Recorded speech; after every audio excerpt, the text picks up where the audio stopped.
By the time the job ticket hit my phone, the city was already turning into that late-night version of itself where streetlights look brighter than they should and every window feels like it's watching. The request was marked urgent, tagged with a property code I didn't recognize, and described in the simplest language possible. Access system failure, intermittent. Basement server room, online. Fourth floor archive door, rejecting all cards.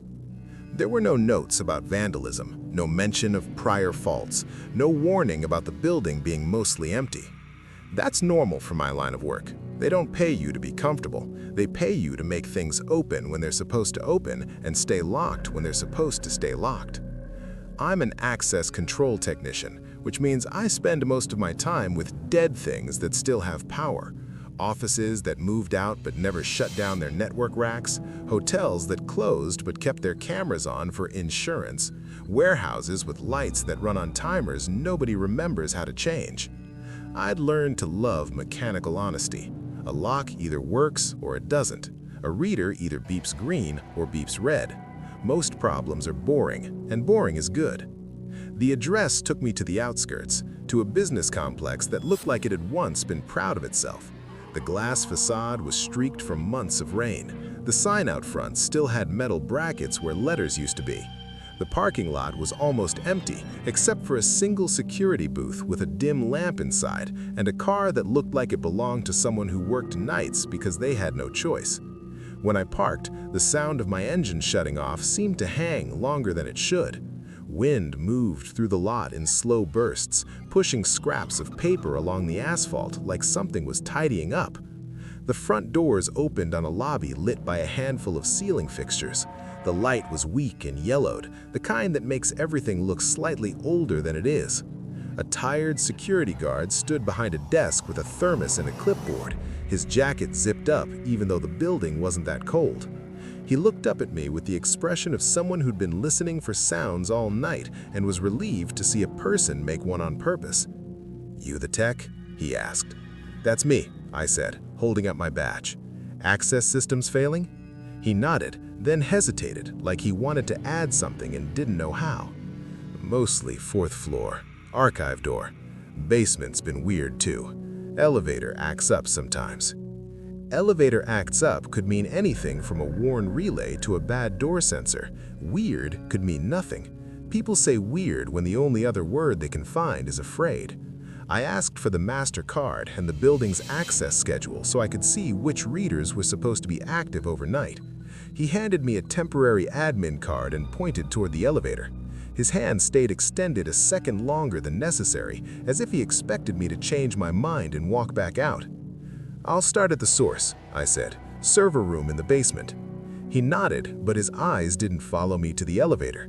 They stayed on the corridor leading deeper into the building, where the hallway lights were dimmer and the lobby's warmth died away.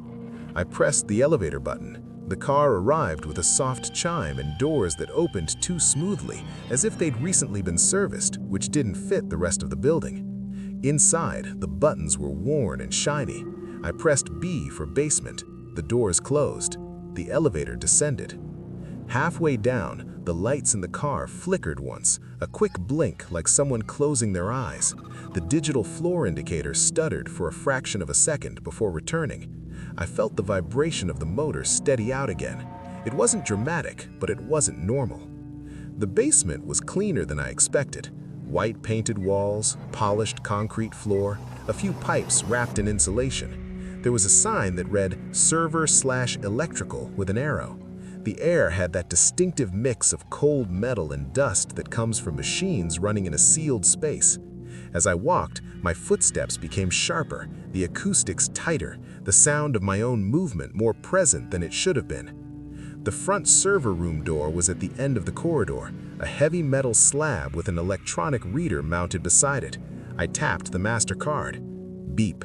Red light. Access denied. I tried again, thinking maybe the card's RFID had a weak spot. Beep. Red light. Access denied. That alone was already a problem, because the guard's admin card should open every door, especially a critical room like this. I popped open the reader's faceplate and checked the wiring. Nothing loose, no corrosion. I pulled out my handheld tester and verified power. Stable. I traced the signal line to the controller panel mounted on the wall nearby, opened it, and checked the event log on the small diagnostic screen. The last entries were what I expected at first: routine staff access during the day, then nothing for hours, then my 2 denials. But above them, I saw something that made my skin tighten. Repeated access attempts, every 7 minutes. User, unknown. Door, 4F, archive. Not the server room, the 4th floor archive door. The system was receiving requests it couldn't attribute to a known credential, but it wasn't labeling them invalid. It was labeling them unknown, as if the system recognized the pattern of a key but couldn't match it to a database record. That's not how standard access control logs look. Unknown isn't a normal category. Unknown is what you see when a controller gets a request from something that speaks the right language but doesn't have a name in the system.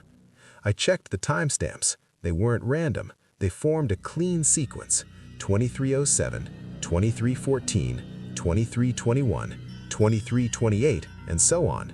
7-minute intervals like a metronome. My first thought was a stuck relay spamming the controller. Second thought, an external device spoofing credentials, someone trying to brute force a reader. But the building had no staff at that hour, and the guard upstairs would have seen anyone on camera, unless the cameras were down, unless they were also part of the same fault.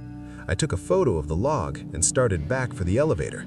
I wanted to tell the guard, mostly because if someone was actively trying to access the archive, that was no longer a simple maintenance job. The elevator came quickly when I called it. Too quickly, like it had been waiting right behind the doors. I stepped in and pressed 1 for the lobby. The car rose smoothly, the lights held steady, the floor indicator counted up. Then the elevator stopped at 3. I hadn't pressed 3, no one else had called it. The doors opened to a dark hallway lit only by emergency strips along the baseboards. The air outside the car was noticeably colder, and the silence out there felt packed tight, like a room that had been closed too long. I hit the door close button. Nothing. I hit it again. Nothing. The doors stayed open as if they were waiting for someone. From somewhere down that hallway came a soft sound that wasn't quite a footstep and wasn't quite a scrape, more like rubber soles shifting on carpet in slow, careful movements. A person walking without wanting to be heard. I stayed inside the elevator and didn't step out. I kept my eyes on the dark corridor, expecting a silhouette, a flashlight, anything human. The sound stopped. The elevator doors began to close on their own, slowly, smoothly, and the car continued upward as if the stop on the 3rd floor had never happened. When the elevator reached the lobby, the guard was still at his desk. He looked up as soon as he saw me, and the relief in his expression faded when he noticed my face. "It's not just a door problem," I said, keeping my voice low.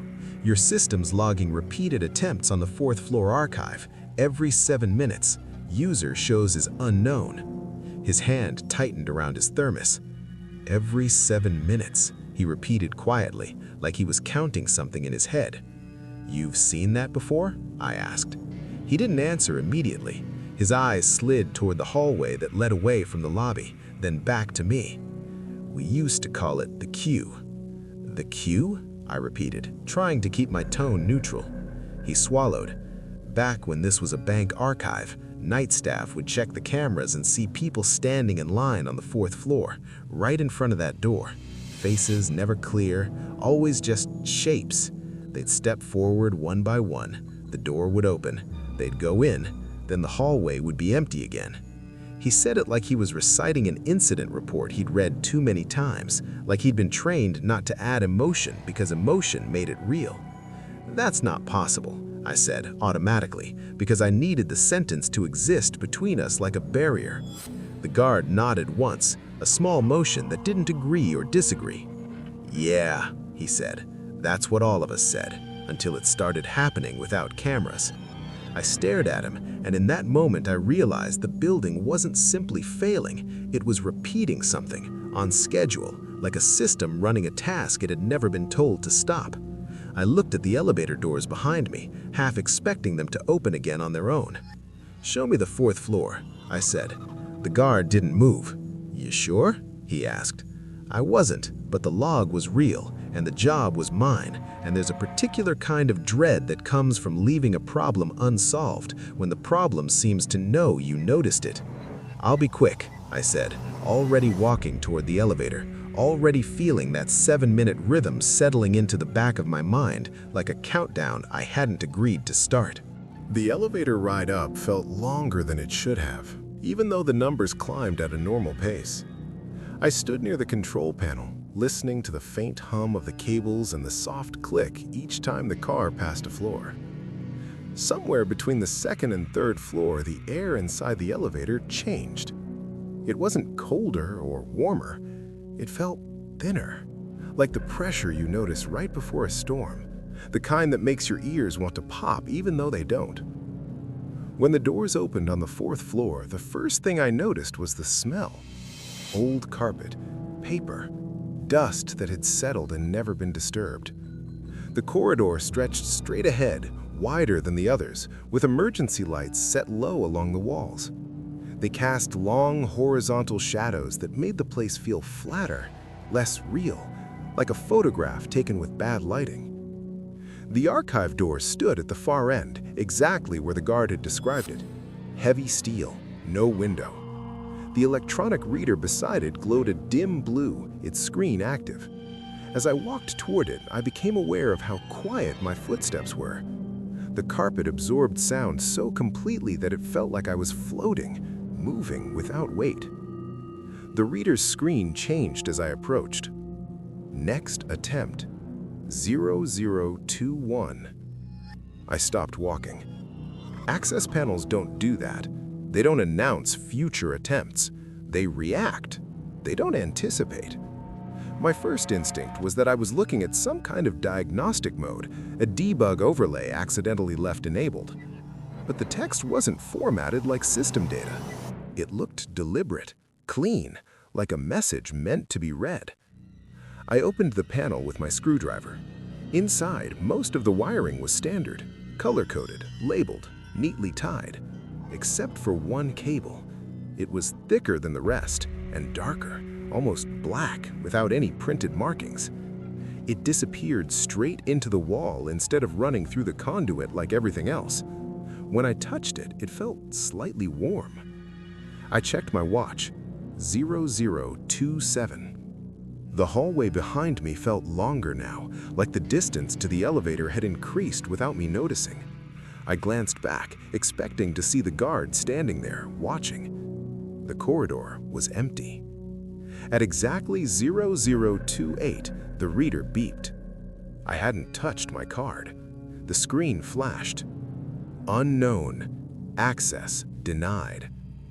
The sound that followed came from the other side of the door. It wasn't loud. It wasn't aggressive. It was a soft, careful tapping, like someone knocking with their knuckles, not wanting to damage the surface. One knock, then another, then a pause. It sounded patient. I took a step back, my heel brushing against the carpet with a sound so small it still made my heart jump. I held my breath and listened. Nothing. Then, far down the corridor near one of the emergency lights, I saw movement. Not a person stepping out of a doorway, more like a change in the darkness, as if something had shifted its weight. A silhouette formed briefly, human-shaped, but indistinct, and then it was gone. I told myself it was a trick of the lighting. Emergency fixtures create harsh contrasts. Your eyes try to fill in gaps. Fear loves gaps. The reader beeped again. Unknown. Access denied.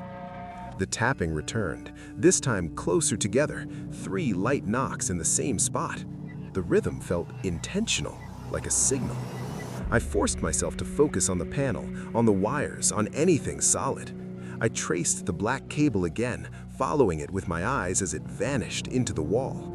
I had the sudden, irrational thought that it wasn't connected to the building's power at all, that it was drawing something else from somewhere else. The screen changed. Q active. Next, 0042. My stomach tightened. Q, the word the guard had used. Seeing it here, printed on the reader in front of me, made the story upstairs feel less like folklore and more like documentation. Whatever this was, it had been named, cataloged, given a function. I checked my watch again. 0041. The hallway behind me felt occupied now, not visually, but spatially, like standing with your back to a crowd that hasn't spoken yet. I didn't turn around. I didn't want to give my eyes permission to confirm what my body already suspected. At 0042, the reader beeped. The screen flashed faster this time. Unknown. Access granted. The lock clicked. The sound was clean and mechanical, the same sound I'd heard hundreds of times before when a door disengaged. That familiarity made it worse. It meant the system believed this was allowed. The door began to open inward, slowly, smoothly, as if assisted by a hydraulic arm. I stood frozen, watching the gap widen. Beyond the door was not an archive room. It was a corridor. Longer than the building should have allowed, narrower than the hallway I was standing in. Its walls were bare concrete, stained and uneven, and the ceiling lights were spaced too far apart, leaving deep pools of shadow between them. The air that spilled out was colder and carried a smell that wasn't paper or dust, but something older, like fabric that had been stored too long in a sealed space. And there were people inside. They stood in a line that extended beyond what I could see, arranged shoulder to shoulder, all facing the doorway. Their bodies were human-shaped, but details were wrong. The light didn't behave normally on them. Faces were blurred deliberately. Shadows clung to them in a way that suggested depth without substance. They weren't moving. They were waiting. The first figure in line took a step forward. There was no sound, no footfall, just a change in position. The distance between it and the doorway closed slightly, like a queue advancing at a grocery store, polite and orderly. My hands shook as I raised my flashlight and aimed it inside. The beam cut through the air and struck the nearest figures.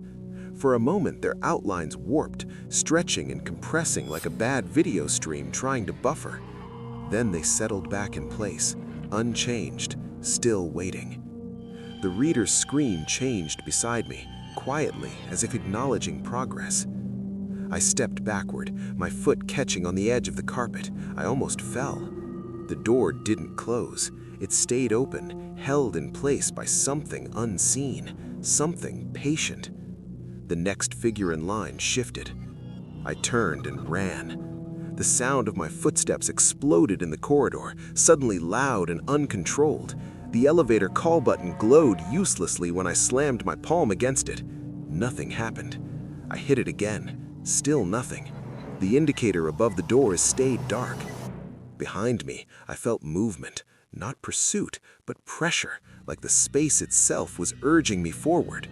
I bolted for the stairwell and threw the door open. The metal handle was ice cold. I took the steps 2 at a time, my breath burning in my chest. Somewhere above or below, I thought I heard a door open, but I didn't stop to listen. When I burst back into the lobby, the guard looked up from his desk and knew immediately. His expression didn't change much, but his shoulders slumped, like something he'd been holding up finally let go. "You saw it," he said. I nodded, unable to form words. "They're still there," he said softly. "What are they?" I asked. He shook his head. "They're records, traces. Everyone who ever tried to go through when the system was learning." Learning what? To keep a line. Behind us, the elevator chimed softly. We both turned. The doors opened. The car was empty. On the wall inside, reflected faintly in the brushed metal, I saw a shape standing just behind me, close enough that if I leaned back, I would touch it. The reflection was delayed by a fraction of a second, like a shadow struggling to keep up. The guard saw it too. Neither of us moved. The elevator doors closed. Somewhere above us, on the 4th floor, a reader beeped again. and I realized with a cold certainty that whatever was happening in that building wasn't contained by walls or floors.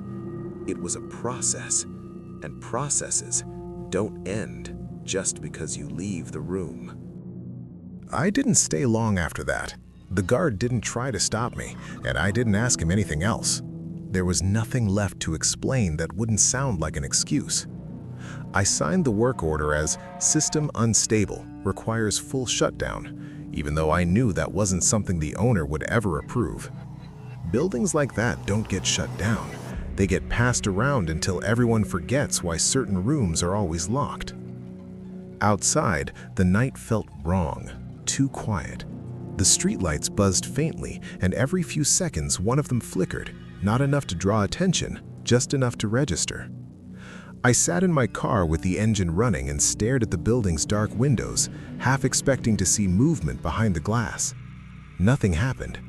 That should have been comforting. It wasn't. The drive home took longer than usual, even though I took the same roads I always did. Every red light felt deliberate.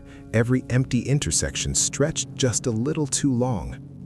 When I finally parked outside my apartment building, I noticed my phone vibrating in the cup holder. No ringtone, just a silent alert. System notification. Queue active. There was no app name, no sender. I swiped it away, my pulse quickening, and the screen returned to normal. I told myself it was nothing, some corrupted cache from the access controller, my phone picking up garbage data. That happens when you work around industrial systems long enough. Your devices get confused. Inside my apartment, everything looked the same. The same couch, the same half-finished coffee mug on the counter, the same clock on the wall ticking steadily forward. I locked the door, checked it twice, then a third time. Habit. I turned on every light, filling the space with brightness until the shadows retreated into their corners. For a while, it worked. I showered, letting the sound of running water drown out my thoughts. I made food I didn't really taste. I sat on the couch and stared at the TV without turning it on, just letting the light from the room reflect off the black screen. Slowly, my breathing returned to normal. Then, the kitchen light flickered. Just once. I looked up immediately. The bulb steadied. The room stayed bright. I waited, counting silently. 7 minutes later, it flickered again. My stomach tightened. I checked the time on my phone. The minute hand had moved exactly 7 minutes since the last flicker. I stood up and walked into the kitchen, staring directly at the light fixture like I could intimidate it into behaving. It stayed on, solid, normal. 7 minutes later, the bathroom light dimmed for a fraction of a second. Not off, not on, just less. I started unplugging things, lamps, chargers, the microwave, anything that could be blamed. When the lights flickered again, I knew it wasn't electrical. It was timing. The cue had followed me. I didn't sleep that night. Every time I lay down, my mind replayed the corridor behind the archive door, the way the figures stood patiently, not aggressive, not angry, just waiting their turn. The idea that they didn't rush made it worse. Predators chase, systems process. Around 3 a.m., my phone vibrated again. Queue update, position confirmed. I threw the phone across the room. It hit the wall and slid to the floor, the screen dark. For a moment, I thought I'd broken it. Relief washed over me too quickly, too easily. Then, the hallway light outside my apartment door flickered. I sat up slowly, listening. From the other side of the door came a sound I recognized instantly. Soft, careful knocking. Not loud, not demanding. 3 taps, evenly spaced. I didn't move. The knocking stopped. I waited, holding my breath, muscles tight. My eyes drifted to the front door despite my efforts to keep them away. The handle didn't move. The lock stayed still. 7 minutes passed. 3 knocks again. This time, closer, as if whoever was outside had adjusted their stance, stepped forward in line. I grabbed my flashlight from the drawer. I don't know why. Instinct, maybe. The same instinct that told me light mattered, that being seen mattered. I turned it on and pointed it at the door. The beam was steady, bright, cutting a clean circle across the wood. The knocking stopped. I stayed there, standing in my living room, flashlight trained on the door like it was a weapon, until the sun began to rise and the ambient light pushed the darkness back. When morning came, there was nothing outside. No marks on the door, no footprints in the hallway. I called in sick to work. Then I unplugged my phone and left it in a drawer. I needed to think without interruptions. I needed to understand. Over the next few days, the pattern became clearer. The queue didn't force entry. It didn't break locks or smash doors. It waited for systems to allow access, for moments when something was supposed to open. An automatic door, an unlocked gate, a distracted second when a person assumed nothing was wrong. At the grocery store, I noticed a sliding door hesitate before opening, its sensors clicking like they were unsure. At the subway, turnstiles beeped strangely when I passed, not denying me entry, not granting it, just pausing. Every 7 minutes, something around me acknowledged my presence in a way that felt procedural. I searched online for the building, forums, old news articles, anything. I found a single archived post from years ago, written by a night cleaner who'd worked in the building back when it was still an archive. He wrote about a door that processed people, about a system that learned schedules, about a line that never shortened no matter how many went through. The last comment under the post was simple. Once you're seen by the system, you're added. The only question is when your term comes. I understood then that the queue wasn't tied to a place. The place was just where it started. The queue was tied to recognition, to acknowledgement. The moment I stood in front of that door and watched it open, the moment I saw the line, I became a part of the process. I was no longer just a technician. I was an entry. That night, at exactly the same time I'd arrived at the building days before, my apartment door handle moved. Not turned, just tested. Gently, as if someone at the front of a line had reached the counter and was waiting to be called. I didn't open the door. I stood there in the middle of my apartment, flashlight in my hand, beam fixed on the handle like light itself could pin it in place. My heart was beating steadily now, not fast, not panicked. Panic wastes time, and time, I was beginning to understand, was exactly what the queue controlled. 7 minutes passed. The handle moved again. Not turning, not pulling, just pressure, as if someone on the other side needed confirmation that the door still existed, that the system was still active. I backed away slowly, never lowering the flashlight. The beam followed the handle, then the door frame, then the floor beneath it. I remembered the figures behind the archive door, the way they stood patiently, how nothing about them suggested urgency. They didn't need to break in. Doors were meant to open. Locks were meant to disengage. Systems were meant to process requests. People like me were meant to make that happen. I sat down on the couch and forced myself to think. Not about fear, not about escape, but about rules. Every system has rules, even broken ones, especially broken ones. The queue advanced every 7 minutes, not randomly, not emotionally. It progressed when something acknowledged it. A reader beeped, a light flickered, a handle moved. Those weren't attacks, they were checks, status requests. I turned off the flashlight. The apartment went dark except for the faint glow of the city through the windows. I waited. 7 minutes passed. Nothing happened. I waited another 7. Still nothing. I exhaled slowly. Light mattered, yes, but attention mattered more. Recognition, confirmation. The queue didn't exist unless something told it that it did. I stayed in darkness the rest of the night, sitting still, breathing shallowly, letting time pass without marking it. When morning came, sunlight filled the room naturally, without flicker or hesitation. The door remained untouched. For a while, I thought that was the solution. Ignore it. Don't acknowledge. Don't confirm. I was wrong. The queue adapted. At work, systems started behaving strangely around me. Doors that should open hesitated when I approached, then opened late. Turnstiles paused mid-cycle. Motion sensors triggered without movement. It wasn't aggressive. It wasn't even obvious. It was careful, observational. I realized the queue wasn't trying to enter my life anymore. It was waiting for me to enter something else. Automatic doors, secure areas, controlled spaces, places with rules.